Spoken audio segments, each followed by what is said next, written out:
เนาะเดี๋ยวก็มื้อนี้ก็เช้ามื้อใหม่แล้วเนาะเดี๋ยวพาทุกคนมาเบิ่งกับที่เฮาใส่เอาหนูเนาะใส่แต่รางเดียวเนาะอยู่นี่แล้วก็อยู่ห้วยหั่นใส่4-5รางเลยแหละเนาะเดี๋ยวมาเบิ่งรางนี้ก่อนใส่แต่รางเดียวมันบ่มีบอนใส่ลองใส่อันปาดหูหนูเนาะเอาหอยตามเนาะมื้อนี้คือบ่เห็นหอยตีนหนูออกมาเอ้าถึกอุ้ยถึกแล้วสมโพธิแล้วบ่เห็นหอยตีนมันออกมาเลยป้าหมดซอยเต็มเลยหนูพุกตัวใหญ่บ่ใส่รางเดียวกับมันเนาะเดี๋ยวหมดเต็มเลยนี่น้องบอลเฮาใส่นี่เฮาใส่ปะถึงเอาหอยใส่เมื่อวาน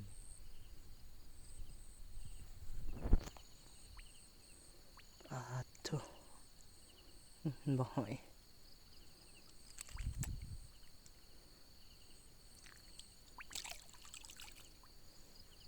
หมดเต็มเลยตัวบุญใหญ่ปานใดเนาะ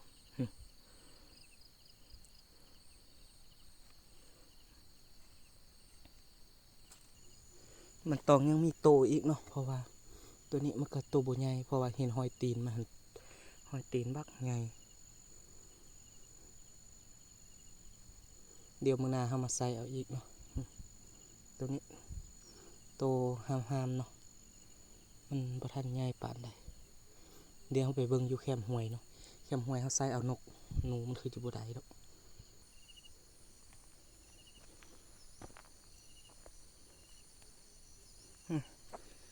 4-5 หลังใส่นี่แหละ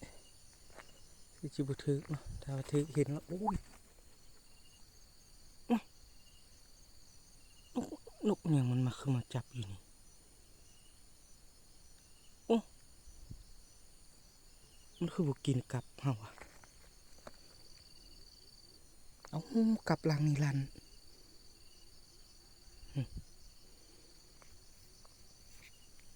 คือบ่ถือกว่าอุ้ยมันมาจับมันตัวนี้โบมันเจ็บโบมันคือว่าเฮามาปานนี้มันบ่บินซื่อมาบักไกลๆมันจังบินกลับหลังนี่เฮาลั่นมันใส่อยู่นี่เดี๋ยวเอาปลาใส่อีก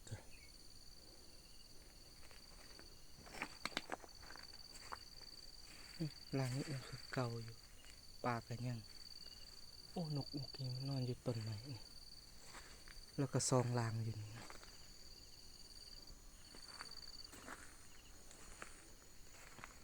มันกลับเฮาใส่เอาหนูอยู่นี่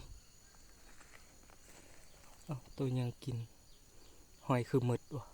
กับโบราณเดี๋ยวคอยเบิ่งแม่อยู่นี่ก็มีหอยตีนหนูมาหอยตีนหนูพุกมานี่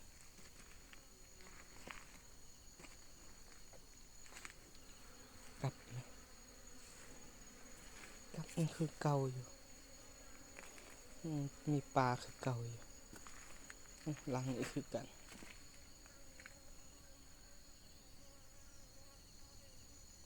โอ้นกเมื่อกี้เนาะเสียดายมัน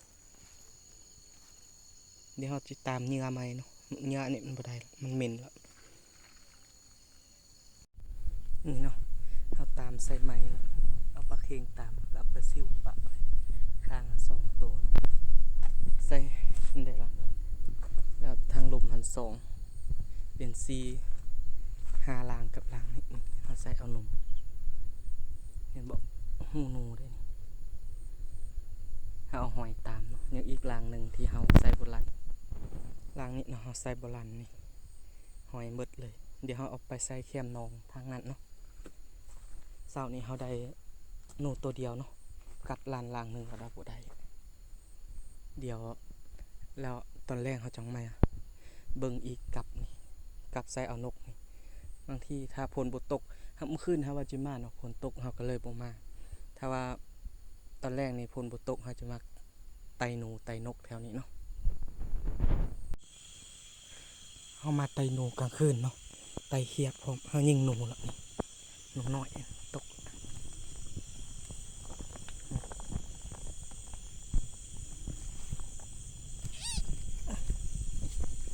เนาะเห็นนู2 ตัวแล้วหักก็เลยยิงแต่ตัวเดียว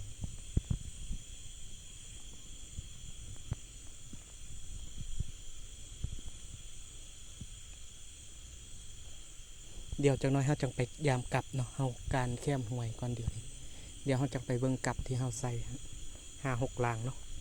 เดี๋ยวไปเบิ่งว่าจิได้บ่มื้อซวยนี่บ่ได้มายามเนาะมันฝนตกก็เลยบ่ได้มาก็เลยตอนแรกกลางคืนแว่นจังไปเนาะไปจอบเบิ่งหนูพุกเลยเฮานี่นกย่างเนาะตกลงแล้วเดี๋ยวไปเบิ่งก่อนนกย่าง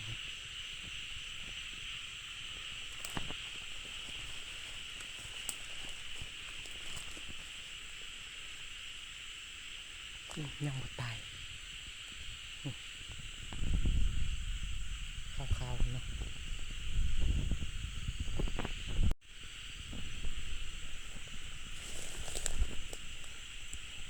เดี๋ยวลงนี้ไปเอากันเดี๋ยวลงนี้เลยตกละ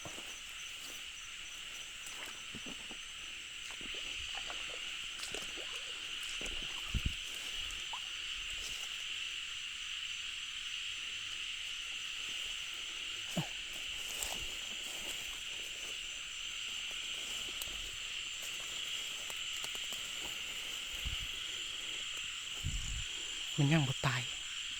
มันแล่นเขานี่เนาะเอาซอกมันเกือบบ่เห็นยังบ่ตายสิ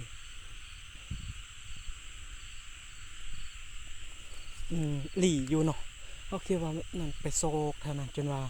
ควายหมดแล้วมาเบิ่งบอลมันตกเมื่อกี้แล้วเห็นอยู่บอลมันตกมันมูฟมันหลีมันส้นอยู่เนาะเมื่อกี้นี่เราบ่เห็นมันโอ้เกือบบ่ได้นะตัวใหญ่อยู่เนาะยังบ่ตายเลยมานบัดนี้2 ตัวแล้วเนาะหนูตัวนึงนกตัวนึงหาได้ยิง2 บาทเนาะมันอยู่เทิงนี่แหละมันกินอยู่พุ่นอยู่ปลายไม้พุ่นเนาะเอาอยู่พุ่นอยู่แคมนองผมยิงเลยดีแต่มันถึกเนาะเดี๋ยวเฮายังบ่ทันได้ไปเบิ่งกลับซ้ำเดี๋ยวเฮาการออมไปเบิ่งกลับเฮาพร้อมเลยเนาะ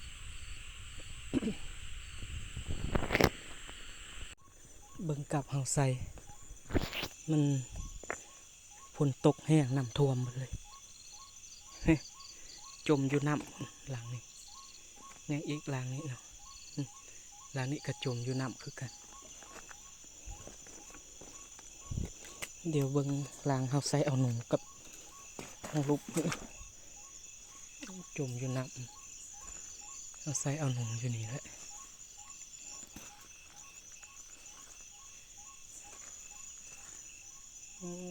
หมดตอม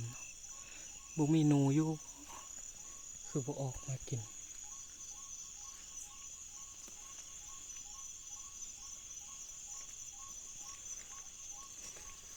เพราะเอาน้ำขึ้นบักหลายๆ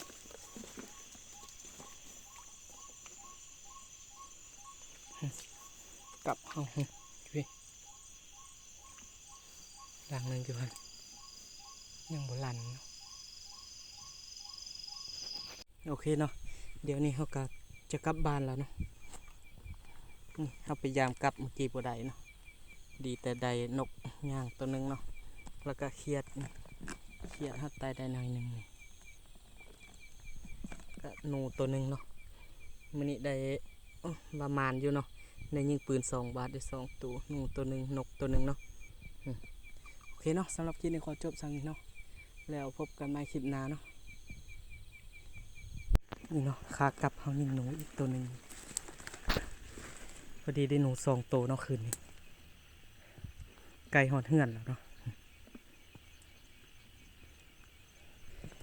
ไก่หอดเหือนพอดีฝนตกเนาะดีแต่หอดเหือนก่อนฝนกำลังมาแห้ง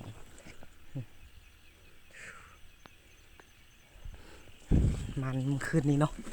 มันอยู่หนู2 ตัวนกตัวนึง